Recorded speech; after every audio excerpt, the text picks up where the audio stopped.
Habari za mchana na habari. Kwa niaba ya wachezaji naweza kusema kwamba tunashukuru kwanza kwa kufika hapa salama, na uwepo wa kuwa hapa tumeufurahia kuwepo katika mashindano haya. Sisi kama wachezaji tunaendelea na maandalizi kwa sababu tupo katikati ya ligi. Kwa hiyo kupata opportunity kama hii kuja katika mashindano kwa sisi imetupa furaha sana kuwepo hapa, na tumekuja katika mashindano sio kushiriki, ila tumekuja kushindana. Kwa hiyo tupo tayari kuelekea katika mashindano haya, na tupo tayari kuelekea katika mchezo wa kwanza ambao tunaenda kucheza dhidi ya Mafunzo. Kikubwa sisi kama wachezaji tunajua jukumu la timu kwa ujumla.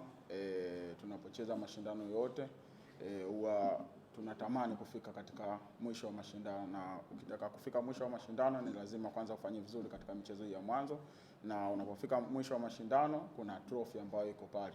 Kwa hiyo sisi malengo yetu ni kupata kikombe. Kwa hiyo tunatamani kuweza kufanya hivyo katika mashindano haya, na tuko hapa kwa ajili ya kufanya hivyo ili kuweza kuchukua hichi kikombe na kuweka katika kabati letu.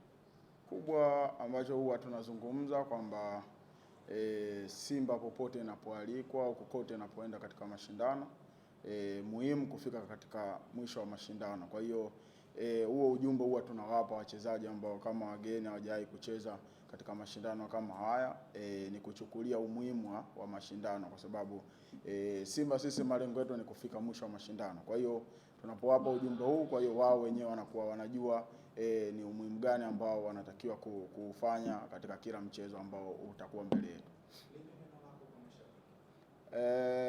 Mimi binafsi pamoja na wachezaji kwa ujumla tunaomba mashabiki wengi na wanachama wote wa Simba waliokuwa hapa Zanzibar na pamoja hata na Unguja waweze kujitokeza kwa wingi katika mchezo wetu na katika michezo ambayo tutaendelea kucheza hapa, ili kuweza kutupa support sisi kama wachezaji, ili tuweze kupata nguvu ya kuweza kujituma na kuweza kutimiza malengo yetu ambayo tumekuwa nayo.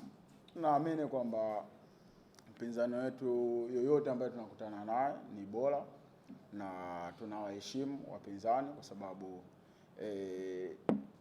historia yao imekuwa iko vizuri na inatoa wachezaji wazuri ambao wachezaji wengine tuko nao kule bara. Kwa hiyo na imani kwamba vipaji walivyokuwa navyo hapa Zanzibar naenda kupata ushindani mzuri, kwa sababu tumekuwa katika muda mwingi hapa tukija katika mashindano mengine tunakutana na upinzani uliokuwa mzuri. Kwa hiyo na imani kwamba hata Mafunzo wamejiandaa vizuri na wana wachezaji ambao wana vipaji. Kwa hiyo na imani mchezo utakuwa mzuri, na sisi tunajiandaa kupata mchezo mzuri kutoka kwao.